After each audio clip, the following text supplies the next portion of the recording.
A warm morning sun blanketed the city park, where the air buzzed with the sounds of children laughing and the rhythmic slap of sneakers against the running trail. Amid the peace, a sharp voice shattered the calm.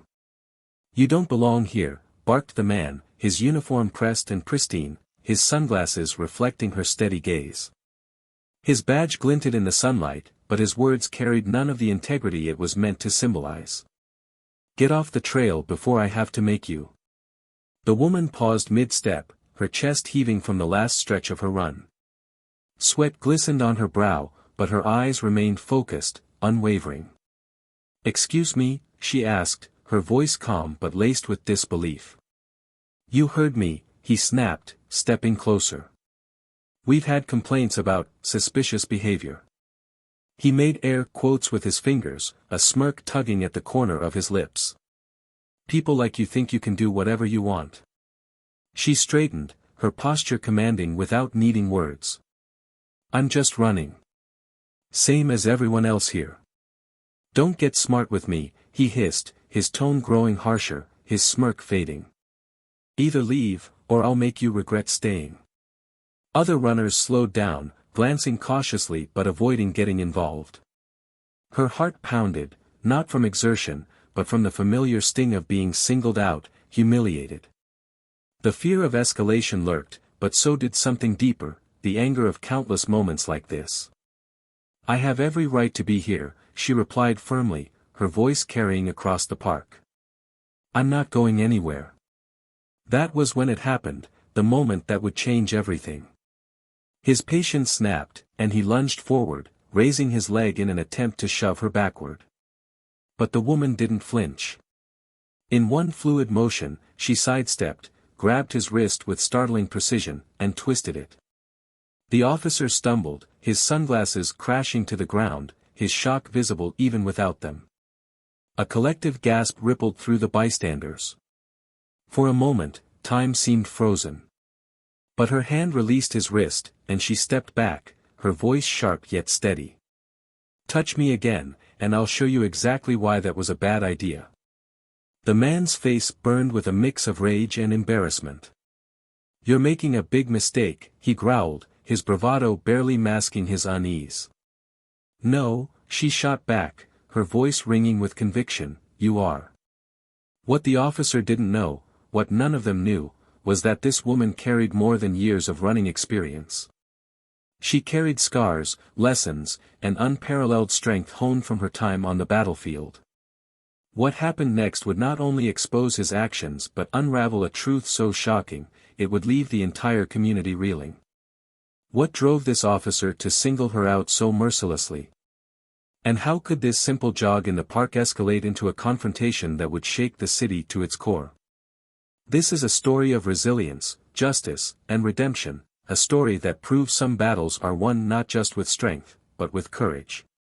Stay with us to find out what happened after the woman stood her ground, and what became of the officer who underestimated her.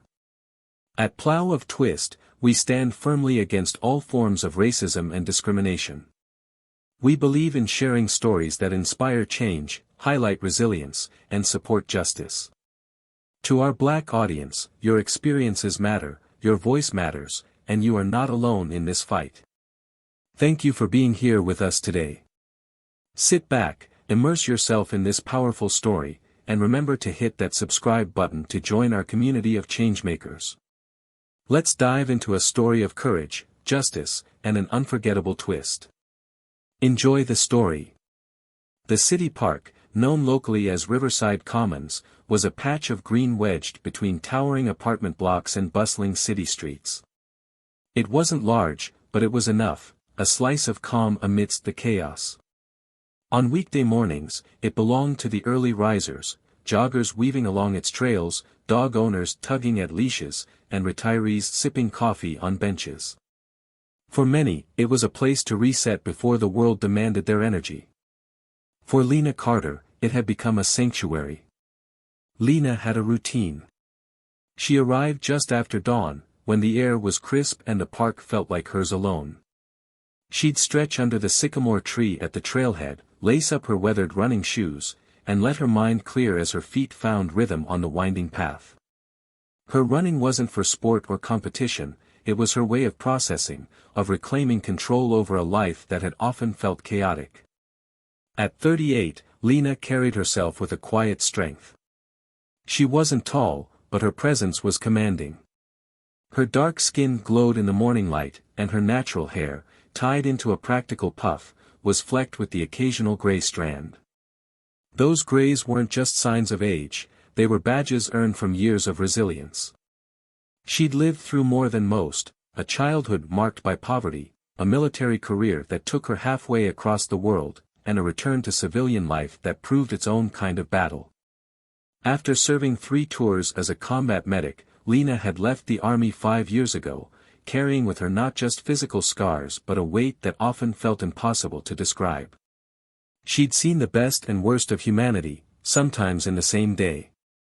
Now, back in her hometown, she was piecing together a new kind of life, balancing a job as a nurse at the local VA hospital with her own efforts to heal. But healing wasn't linear. Some days were better than others.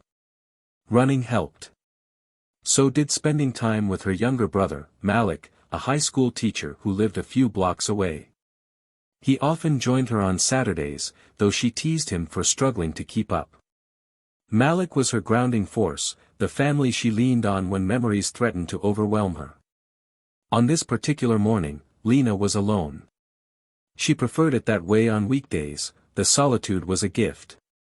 She'd just reached the halfway point of the trail, the part that looped near the playground, when she first noticed him, a police officer standing by the fountain, watching her. Officer Daniel Whitaker wasn't new to Riverside Commons. He'd been assigned to the precinct for nearly a decade and had a reputation, not necessarily for brutality, but for his brusque demeanor and unwavering belief in his authority. At 42, he was a man who took pride in his uniform, often seeing it as an extension of himself.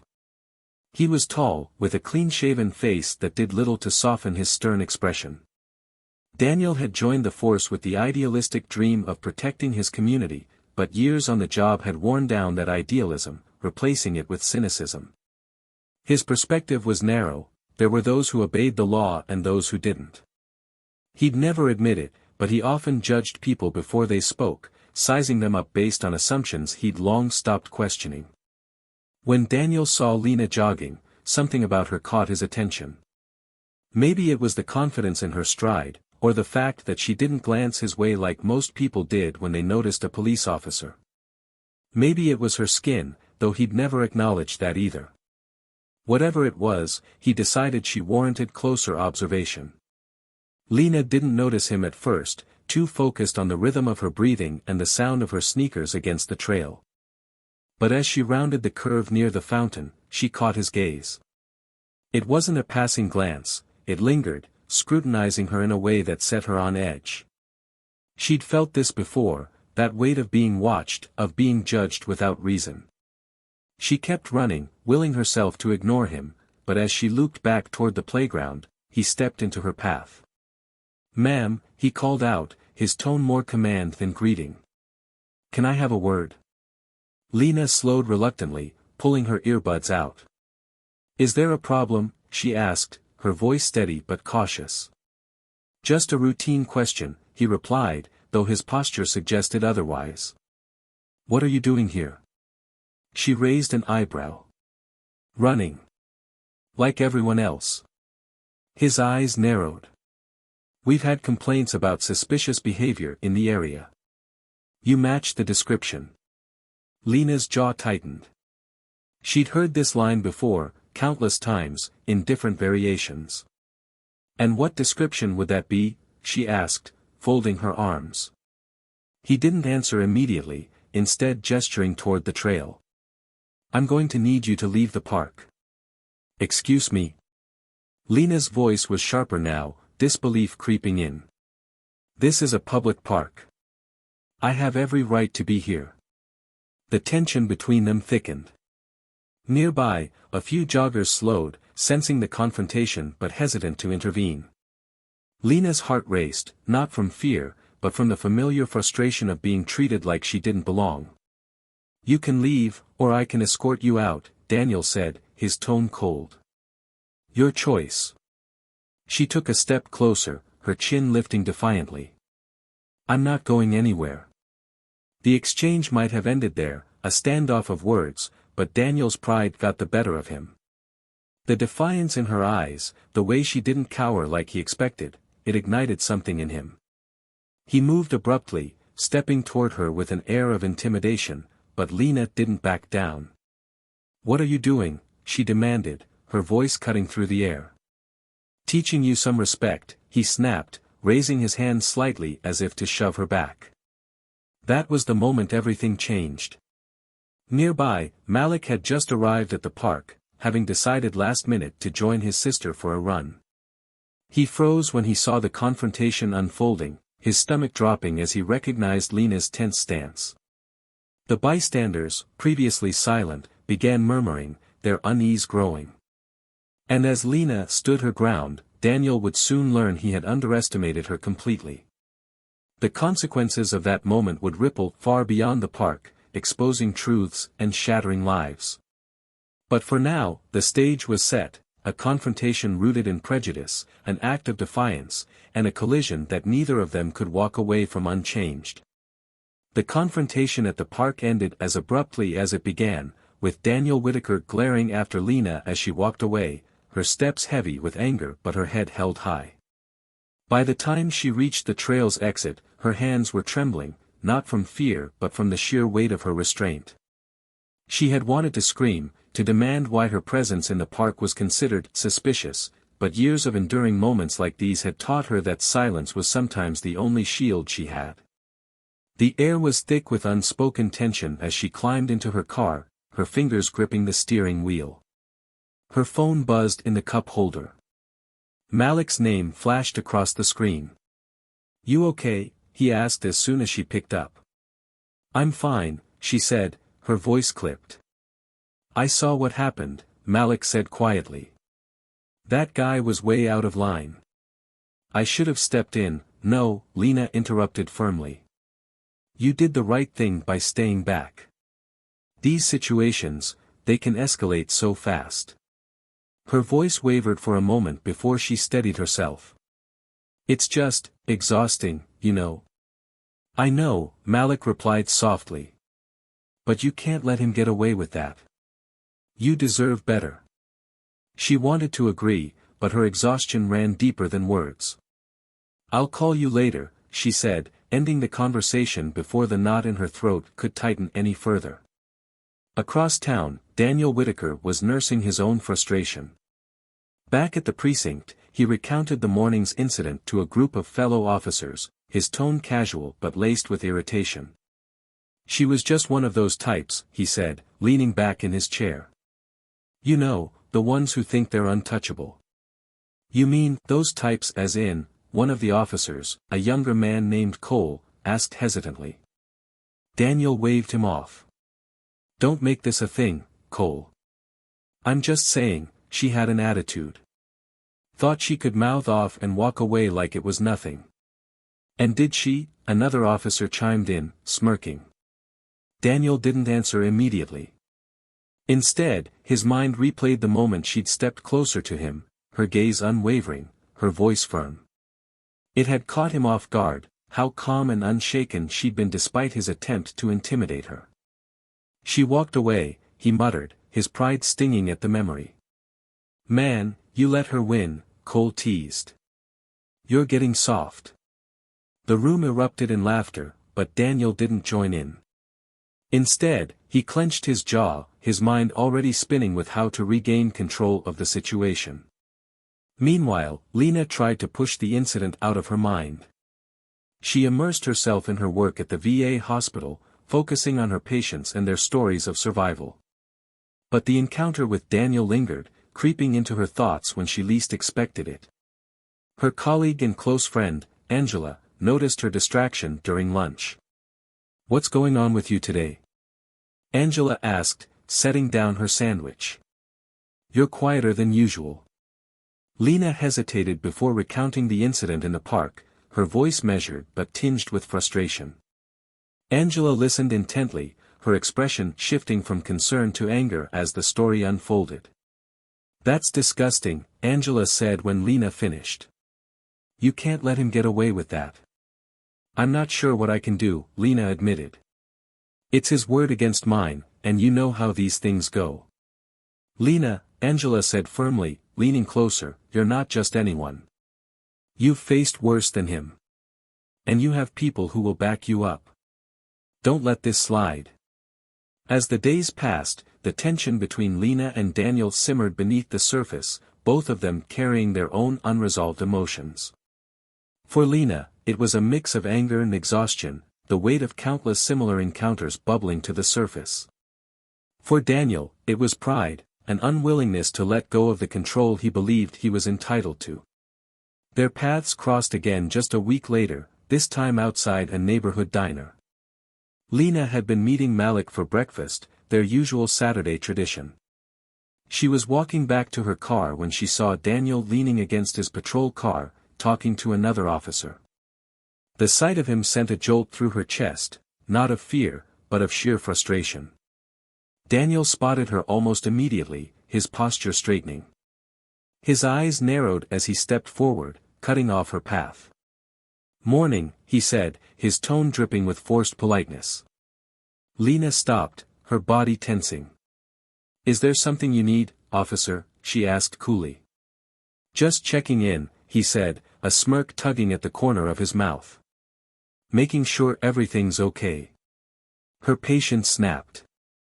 I don't need you checking in on me, she said, her voice rising. What I need is for you to stop harassing me.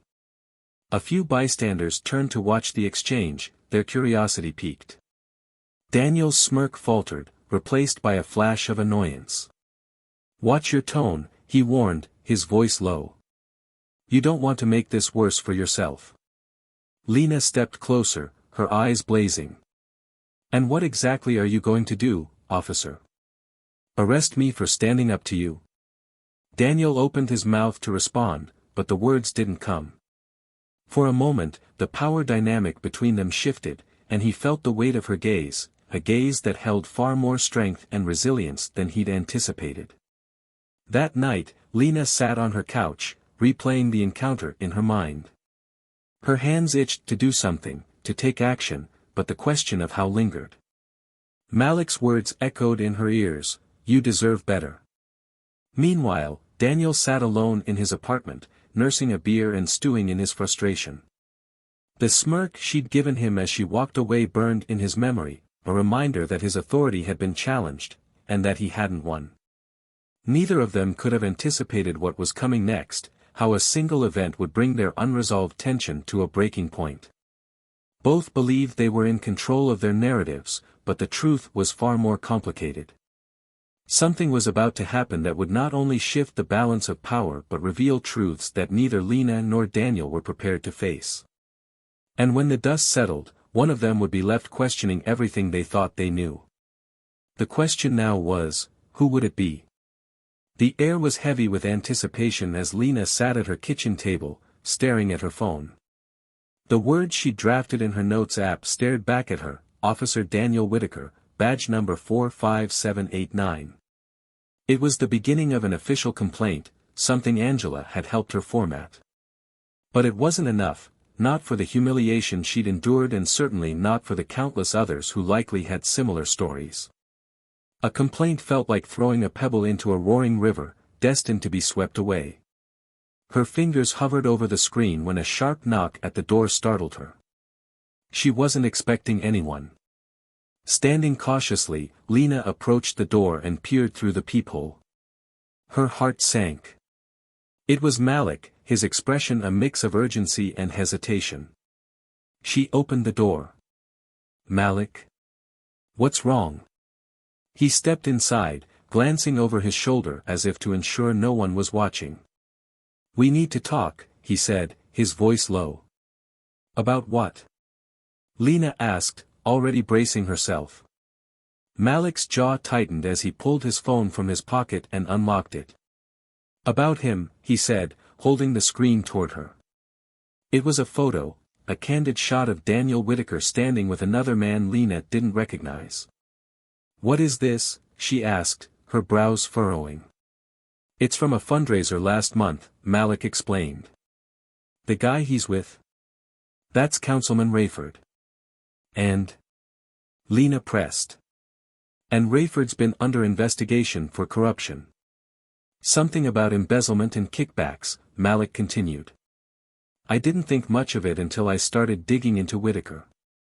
Lena crossed her arms. Why were you digging into him? Because you're not the first person he's harassed, Malik said, his voice tight. There are others, Lena. I found stories online, posts, comments, people talking about that cop at Riverside. He's been doing this for years, targeting people he thinks won't fight back. Lena's stomach turned. Why hasn't anyone stopped him? Malik shrugged helplessly. Most people don't have the resources to fight it. And let's be real, who's going to believe them over a cop? She sank into a chair, her mind racing. The humiliation, the anger, it wasn't just hers anymore. It belonged to a community of people who'd been silenced, dismissed, or ignored. But what could she do? What could any of them do? Meanwhile, Daniel sat at his desk at the precinct, tapping his pen against a stack of papers. The room buzzed with the usual chatter of officers filing reports and answering calls, but his focus was elsewhere.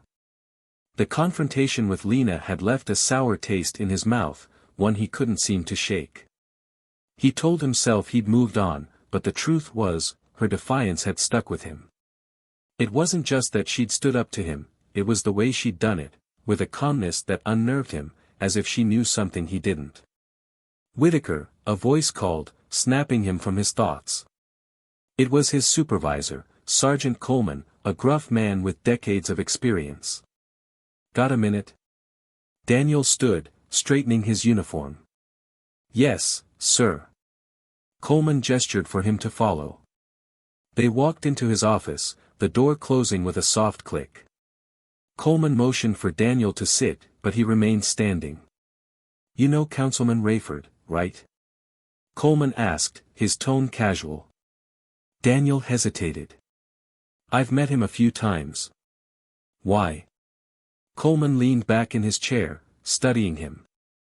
There's some heat coming down on Rayford, and your name's been mentioned. Something about a fundraiser. Daniel frowned. I don't know anything about that. Well, let's hope not, Coleman said, his eyes narrowing.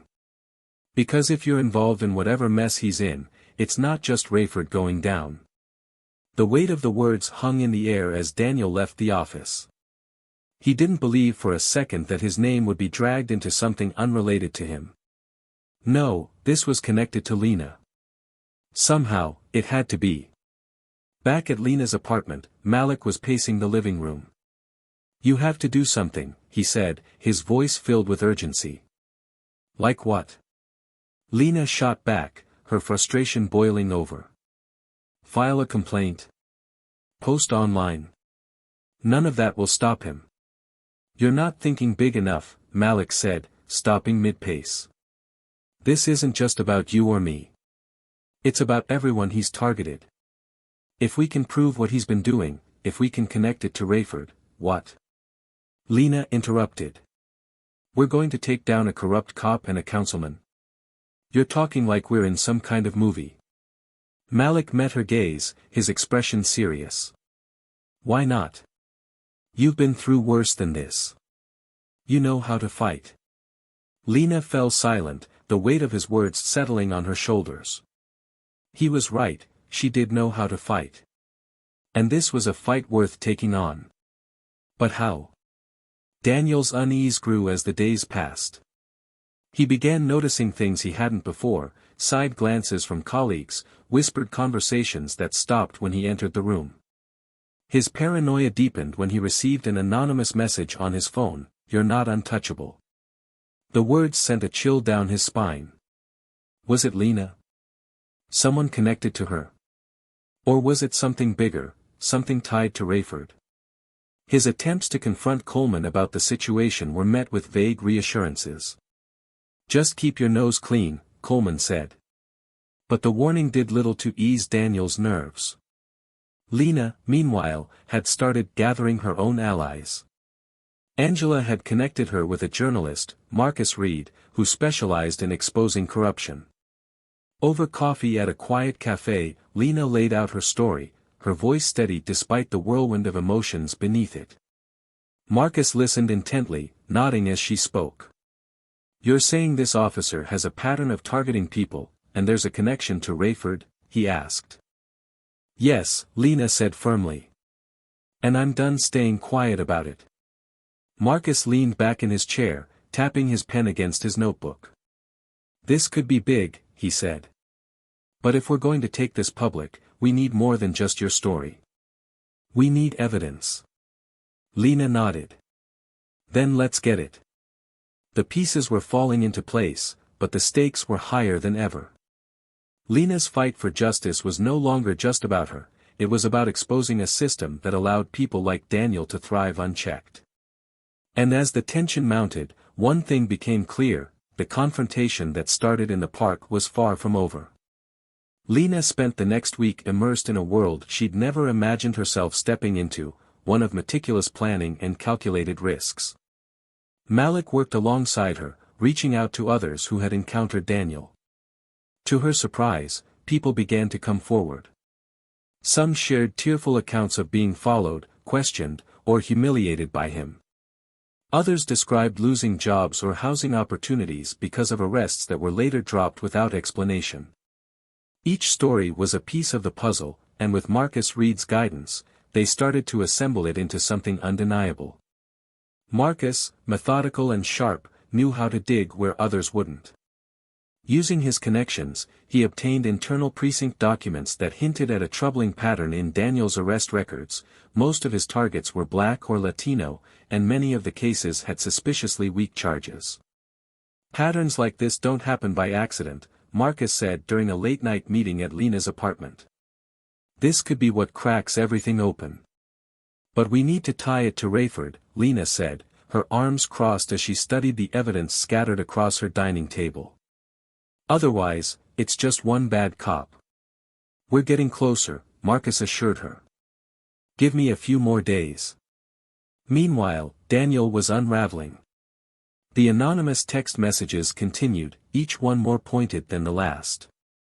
"We know what you've done. It's coming." He began checking his rearview mirror obsessively, convinced someone was following him. At home, he double-locked his doors and stared at his phone, half expecting it to ring with a summons from internal affairs. At the precinct, the atmosphere had shifted. Coleman's demeanor was colder, and even his closest colleagues seemed to avoid eye contact.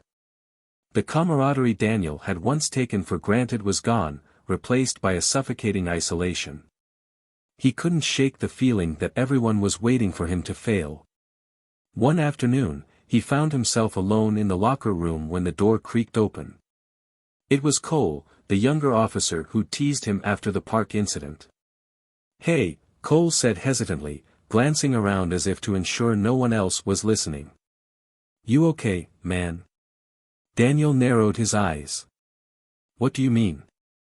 "There's talk," Cole said, shifting uncomfortably. "About you. About the councilman. People are saying." "What are they saying?"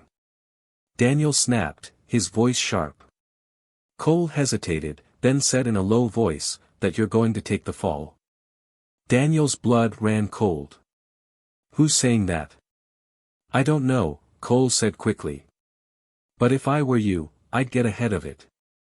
Make sure you're not the one they hang out to dry." The breaking point came on a crisp Friday morning. Lena was at the hospital, midway through her shift, when Angela burst into the staff lounge, her face alight with urgency. "Turn on the news," Angela said, grabbing the remote. The screen flickered to life, displaying a live press conference. At the podium stood Marcus, flanked by two other journalists. Behind them was a board covered in documents, photographs, and names. Lena froze as she recognized Daniel's face among them. "This is it," Angela said, gripping Lena's shoulder. Marcus spoke with practiced clarity, outlining the findings of his investigation. He detailed Daniel's history of targeting minorities, the forged police reports, and the suspiciously high number of cases connected to Councilman Rayford's business associates. Each revelation hit harder than the last.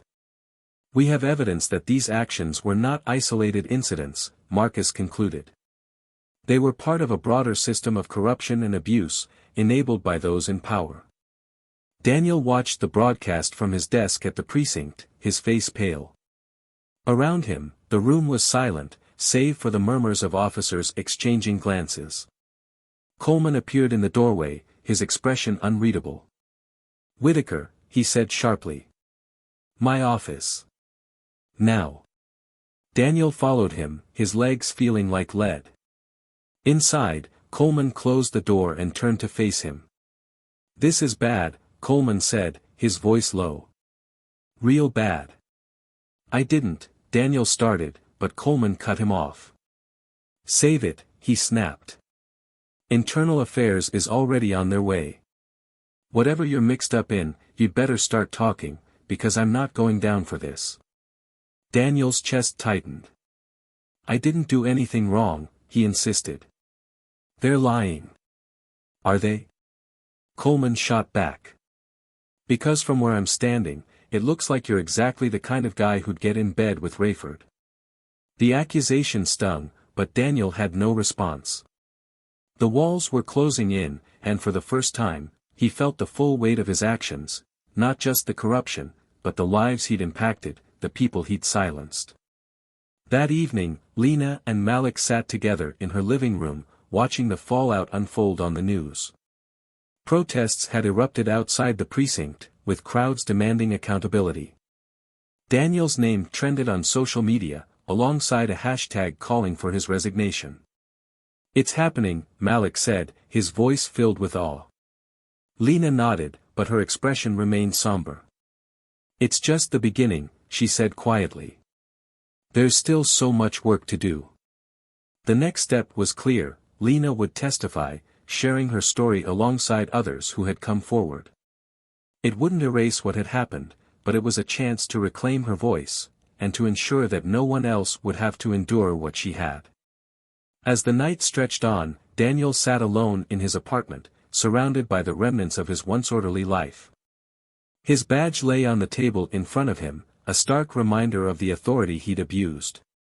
For the first time, he felt something he hadn't allowed himself to feel in years: shame.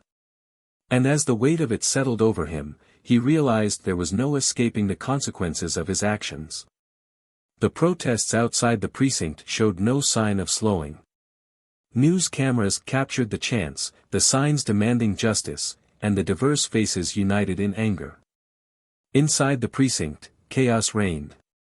Officers huddled in tense conversations, whispering about the fallout and speculating who might be next.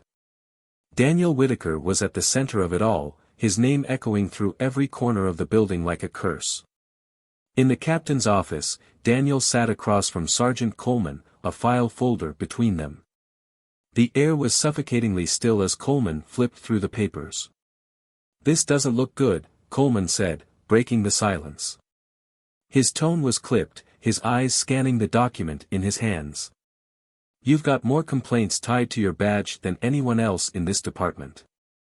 "I followed protocol," Daniel said defensively, though his voice lacked its usual conviction. Coleman snorted. "Protocol? You think protocol is going to save you when the public's out for blood? Look outside, Whitaker."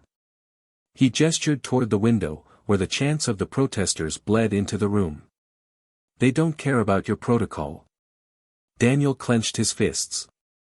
"I didn't do anything wrong." Coleman slammed the file shut. "Maybe not in your eyes. But you think any of this looks clean? Councilman Rayford's campaign donations tied to your arrest records. The cases you've closed with no charges filed. You think that's coincidence?" Daniel opened his mouth to argue but closed it again, his throat dry. He couldn't explain it, not to Coleman, not to himself. The lines he'd crossed over the years had blurred so much they'd disappeared, leaving him to stumble through the wreckage without direction. "What's going to happen now?" he asked finally, his voice subdued.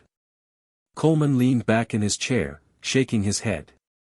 Internal Affairs is coming for you, and they're bringing the media with them. You'd better lawyer up. Across town, Lena prepared for her next move. The evidence she and Marcus had gathered had been enough to put Daniel under scrutiny, but it wasn't the end. She knew that systems like this didn't crumble overnight. They fought back, protected their own, and tried to wear people like her down. But Lena had no intention of stopping.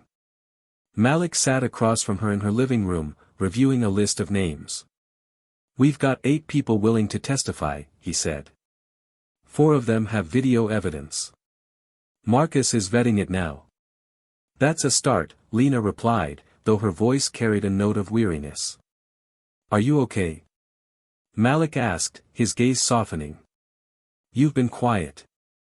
Lena exhaled, leaning back on the couch. "I'm just tired," she admitted. "This fight feels so much bigger than me." Malik reached for her hand, squeezing it gently. "It is bigger than you. But you've started something, Lena. People are listening now because of you." She nodded, her throat tight. "I just hope it's enough." "It will be," Malik said firmly. "Because you won't let it be anything else." The next day, Lena met Marcus at the local news station where they'd been invited to speak about the investigation. The lobby buzzed with activity, cameras being set up and reporters prepping their notes. Marcus stood by the front desk, scrolling through his phone. "You ready?" he asked as she approached. "As ready as I'll ever be," Lena replied, her nerves prickling under her skin. They were escorted into the studio, where a producer briefed them on the segment. The host, a polished woman named Karen Hayes, greeted them warmly before taking her seat. As the cameras rolled, Karen introduced the segment, her tone measured but urgent. "Today, we're diving into the story that's shaken this city, a story of corruption, abuse of power, and the fight for justice. With us are Lena Carter, one of the whistleblowers behind the investigation, and investigative journalist Marcus Reed." Lena's heart pounded as Karen turned to her. "Lena, you've spoken out about your experiences with Officer Whitaker. Can you tell us what led you to come forward?" Lena took a steadying breath. "For me, it wasn't just about what happened in the park that day. It was about the pattern I saw, how people like me are treated, how we're dismissed, humiliated, and made to feel like we don't belong. I knew I couldn't stay silent." Karen nodded, her expression sympathetic. "What do you hope to achieve with this?" "I want accountability," Lena said firmly. "Not just for Officer Whitaker, but for every system that enables this kind of behavior. People deserve to feel safe in their communities. They deserve to be treated with respect." As the interview aired, Daniel watched from the confines of his apartment, the shades drawn. Her words cut through him, sharp and unrelenting. The anger he'd carried for weeks began to waver, replaced by a sinking realization. She wasn't just fighting against him, she was fighting against everything he represented, everything he had become. The phone rang, snapping him out of his thoughts. It was his lawyer. "They're offering a deal," the lawyer said without preamble. "You cooperate with the investigation into Rayford, and they'll recommend leniency." Daniel gripped the phone tightly. "And if I don't?" "Then you're on your own," the lawyer replied bluntly. "And trust me, Whitaker, you don't want to be on your own in this." Daniel hung up without responding. His mind was a whirlwind of conflicting emotions, fear, guilt, and a stubborn refusal to admit he'd been wrong. But deep down, a question gnawed at him: how much longer can I keep lying to myself? The next morning, Lena stood outside the courthouse, her hands clasped tightly in front of her. A crowd of supporters had gathered, holding signs and chanting for justice. Malik stood beside her, his presence a steadying force. "You're ready for this," he said quietly. She nodded, though her stomach churned. "I hope so." As she stepped inside, the weight of the moment pressed down on her. This was her chance to be heard, to make a difference. And no matter what happened, she was determined to see it through. Inside the courthouse, the tension was palpable. Lena sat quietly in the gallery, her back straight, her hands folded tightly in her lap. To her left, Malik was a steady presence, his expression calm but focused. Across the room, Daniel sat at the defendant's table, his lawyer whispering to him in urgent tones. He looked smaller than she remembered, the weight of his circumstances having visibly chipped away at the smug confidence he'd once carried. The proceedings were slow, the judge meticulously laying out the case against Daniel. Evidence piled up, each piece more damning than the last.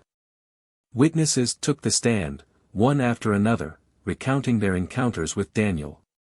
Some were tearful, others furious, but all painted a picture of a man who had abused his position and left a trail of broken trust in his wake. Lena's moment came after a brief recess. The courtroom murmured as her name was called. She stood, her legs steady beneath her, and walked to the stand. As she was sworn in, she locked eyes with Daniel for a brief second. His gaze dropped. The prosecutor approached.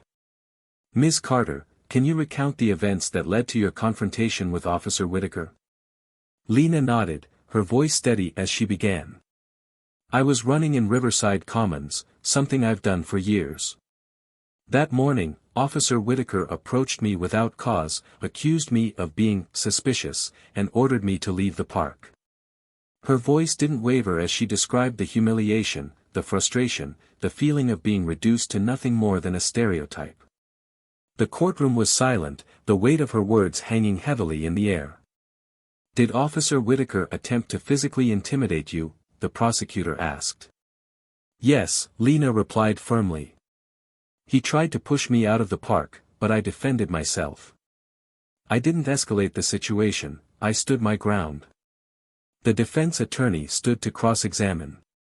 "Ms. Carter," he began, his tone clipped, "would you describe yourself as someone who challenges authority?" Lena didn't flinch. "I would describe myself as someone who challenges injustice." The lawyer's expression tightened. "And do you believe it's possible Officer Whitaker was simply doing his job?" She met his gaze. "If his job is to harass innocent people, then yes." A faint murmur rippled through the gallery, quickly silenced by the judge's gavel. Lena held her ground, her composure unshaken. After her testimony, Lena returned to her seat beside Malik. Her heart raced, but she forced herself to breathe deeply, to stay present. Malik leaned over, whispering, "You did great." Across the room, Daniel shifted uncomfortably as the next witness was called. He knew what was coming, more stories, more evidence, more voices rising against him. But he hadn't expected the gut-wrenching weight of it. Each testimony chipped away at the wall he'd built around himself, forcing him to confront the reality he'd spent years denying. The prosecution rested its case, leaving the defense scrambling to present a counterargument. But the cracks were too wide, the evidence too damning. Daniel's lawyer could only do so much to paint him as a victim of circumstance, a pawn in a corrupt system. And while that argument had merit, it was clear Rayford had used Daniel to further his own agenda, it didn't absolve him of his choices. That evening, Lena found herself back at the apartment, the adrenaline of the day slowly wearing off. Malik was sprawled on the couch, scrolling through his phone. "Social media's blowing up," he said, holding up his screen. #Justice for Lena is trending. She sat beside him, glancing at the posts. Messages of support poured in, some from strangers, others from people who had their own stories of police harassment. It was overwhelming but affirming. Her voice had sparked something bigger than herself. As she read through the comments, her phone buzzed. It was Marcus. "Turn on Channel 8, he said without preamble. Lena grabbed the remote, switching to the local news. The screen showed a reporter standing outside City Hall, where a press conference was underway. Councilman Rayford stood at the podium, flanked by his legal team. His face was tight, his usual bravado replaced by visible tension. "Categorically deny any involvement in the allegations," Rayford was saying. "These are baseless attacks designed to tarnish my reputation." Lena felt her stomach churn. "He's doubling down," she muttered. "Of course he is," Malik said. "Guys like him always think they can spin their way out." But Marcus's voice on the other end of the line carried a note of triumph. "He's nervous," he said. "He knows what's coming." The following morning, the courtroom was packed as closing arguments began. The prosecution hammered home the narrative they'd carefully built. Daniel Whitaker had been a willing participant in a system of corruption, using his badge to target vulnerable communities and further Rayford's interests. But it was the defense's turn that caught Lena's attention. Daniel's lawyer stood, his tone shifting from combative to almost apologetic. "Officer Whitaker is not a perfect man," he began. "He's made mistakes, and he's here to answer for them. But he is not the architect of this system. He is a product of it, just as much a victim as those who stand against him." The words were calculated, designed to evoke sympathy without absolving guilt. But they left Lena with an unsettling question: was Daniel truly the villain she'd believed him to be? Or was he another cog in a machine that needed dismantling? As the jury deliberated, the courtroom emptied into the halls, a buzz of anticipation filling the air. Lena leaned against the wall, her mind a whirlwind. Malik stood beside her, his hand on her shoulder. "You okay?" he asked. "I don't know," she admitted. "I thought this would feel clearer." "Justice isn't always clean," Malik said quietly. "But it's still worth fighting for." The jury's deliberation stretched into the afternoon, leaving everyone on edge. Lena sat in the courthouse lobby, her fingers absent-mindedly tracing the rim of her coffee cup. Around her, reporters whispered into their phones, protesters chanted outside, and Malik paced back and forth like a caged animal. Her mind was a storm of conflicting emotions. She'd fought so hard for this, poured every ounce of herself into exposing Daniel and the system that empowered him. And yet, as she sat there, the defense attorney's words replayed in her head: "He is a product of it, just as much a victim as those who stand against him." Was it possible to hold Daniel accountable without ignoring the broader corruption that had shaped his actions? Could she find justice without becoming another cog in the cycle of punishment? "Lena," Malik's voice pulled her back to the moment. "They're coming back." She looked up, her heart pounding. The bailiff was gesturing for everyone to return to the courtroom. The jury had reached a verdict. The room was electric as the judge took his seat. The jury foreperson, a middle-aged woman with sharp eyes, stood with the verdict in her hands. Daniel sat at the defendant's table, his lawyer beside him. His face was pale, his usual arrogance stripped away. "Will the defendant please rise?" the judge intoned. Daniel stood, his hands trembling at his sides. Lena felt her chest tighten. She glanced at Malik, who gave her a reassuring nod. The foreperson unfolded the paper.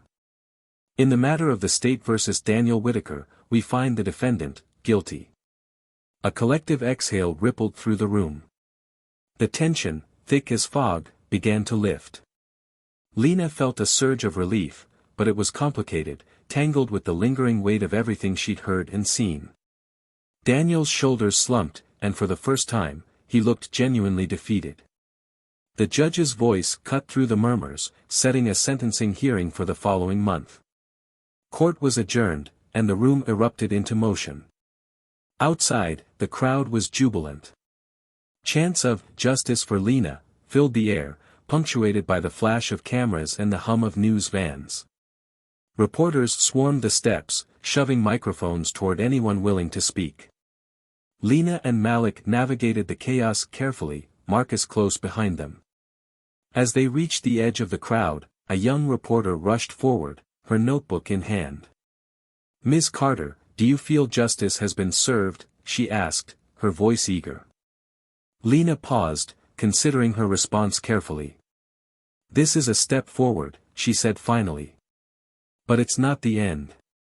Justice isn't just about one verdict, it's about changing the system that allows this to happen in the first place." The reporter scribbled furiously, nodding as Lena stepped away. Marcus clapped her on the shoulder. That was perfect, he said. Honest. People need to hear that. That night, Lena sat on her balcony, the city lights twinkling in the distance. Malik had gone home, and for the first time in weeks, the apartment was quiet. She sipped her tea, letting the events of the day settle in her mind. Her phone buzzed on the table. It was an unknown number. Hesitant, she picked it up. Hello. There was a pause before a familiar voice spoke. Ms. Carter. It's Daniel. Her breath caught. How did you get this number? Your testimony was in the court records, he said. His tone was subdued, almost apologetic. I wasn't trying to intrude. I needed to say something. She considered hanging up but didn't. What do you want? I wanted to say I'm sorry, he said quietly. Not just for what happened in the park, but for everything. I didn't see it before. What I was doing, how I was part of something so much bigger.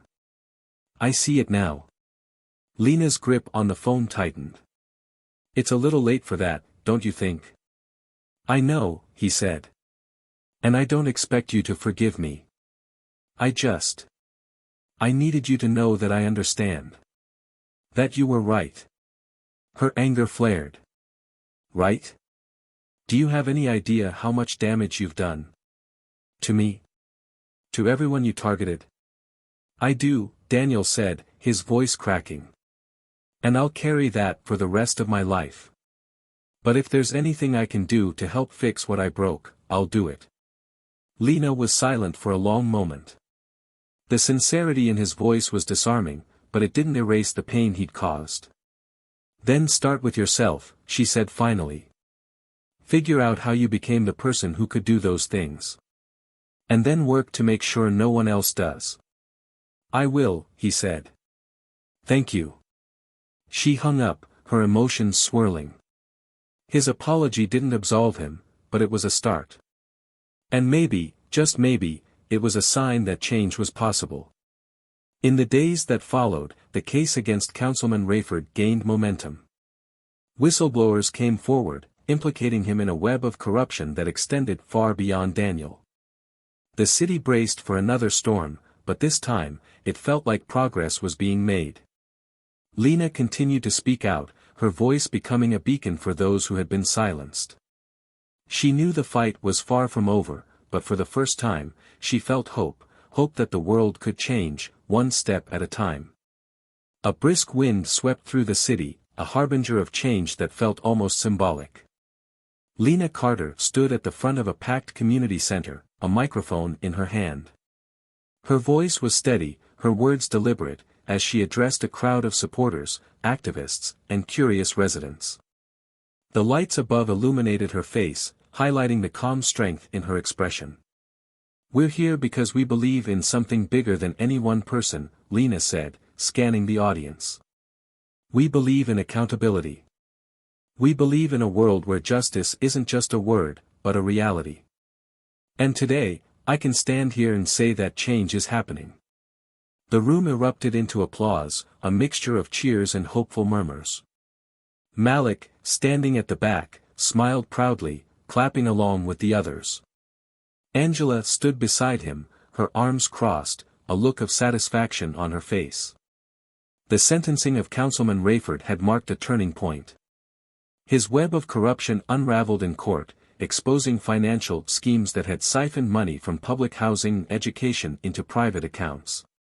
He was sentenced to 15 years in prison, his political career in shambles. His downfall sent ripples through the city, shaking long-standing structures of power and forcing others to confront their complicity. As for Daniel Whitaker, the judge handed him a 6-year sentence for his role in the abuses, though the court acknowledged his cooperation in exposing Rayford's operations. Daniel accepted the verdict without protest. In his final statement, he addressed the court, and Lena directly. I was wrong, he said, his voice raw with emotion. Every decision I made, every person I hurt, I carry that with me now. And I'll spend the rest of my life trying to be better than the man I was. The words had hung in the courtroom, heavy and unexpected. Lena had listened without reacting, her face calm but unreadable. In the days that followed, she found herself replaying his statement, wondering if redemption was truly possible for someone like him. Months passed, and the city began to heal. Riverside Commons became a symbol of resilience, the site of weekly gatherings for runners, families, and activists. Lena often found herself there, not just to run but to connect with the community she'd fought so hard to protect. One Saturday morning, she stood under the sycamore tree at the trailhead, her running shoes laced and ready. Malik jogged up beside her, panting slightly. "Still think you can keep up with me?" she teased. "Only one way to find out," he replied, grinning. As they started down the path, a group of kids waved at Lena, their voices full of excitement. "Ms. Carter. When's the next rally?" "Next Saturday," she called back, her heart swelling with pride. Her efforts hadn't just brought change, they'd built something lasting. A community that cared, that stood together, and that refused to be silenced. Daniel's journey took a different turn. Prison stripped away the last of his bravado, forcing him to confront the man he'd become. He enrolled in every available program: anger management, racial bias training, restorative justice workshops. At first, it felt like a hollow attempt to earn early parole, but over time, something shifted. He began to listen, to learn, and to reckon with the harm he'd caused. 2 years into his sentence, he wrote Lena a letter. It wasn't an appeal for forgiveness, but a promise to keep trying. "I don't expect you to believe me," he wrote, "but I owe it to everyone I've hurt to be better. And that starts with being honest about who I've been." Lena read the letter twice before tucking it away in a drawer. She didn't respond, but she didn't throw it out either. The media attention surrounding the case faded, but Lena's work continued. She joined forces with local leaders to advocate for police reform, speaking at town halls and legislative sessions. Her voice became a catalyst for change, not just in her city but across the state. One evening, after a particularly long meeting, Angela approached her with a folder. "What's this?" Lena asked, flipping it open. "Grant approval," Angela said, a smile spreading across her face. "For the community center." Lena stared at the papers, her chest tightening. The center had been a dream of hers, a space for education, support, and healing. And now, it was happening. "You did this," Angela said, her voice soft. "You made this possible." Tears pricked Lena's eyes as she hugged her friend. For the first time in years, she felt something close to peace. Stories like Lena's remind us that justice is rarely simple and never easy. It's messy, uncomfortable, and often comes with questions that linger long after the final gavel has fallen. But justice is also necessary. It's the foundation of a fair and equitable society, one where everyone has the right to live with dignity. Lena's journey wasn't just about holding one man accountable, it was about shining a light on a system that too often operates in the shadows. Her courage inspired others to speak out, to demand better, and to refuse to settle for the status quo. But what about Daniel? His story raises its own set of questions. Can someone truly change? Can redemption coexist with accountability? And what does forgiveness look like in the face of so much harm? As you reflect on this story, ask yourself, what would you do if you were in Lena's shoes? Would you fight for change, even when the odds felt insurmountable? And if you were Daniel, how would you begin to make amends? Let us know your thoughts in the comments below.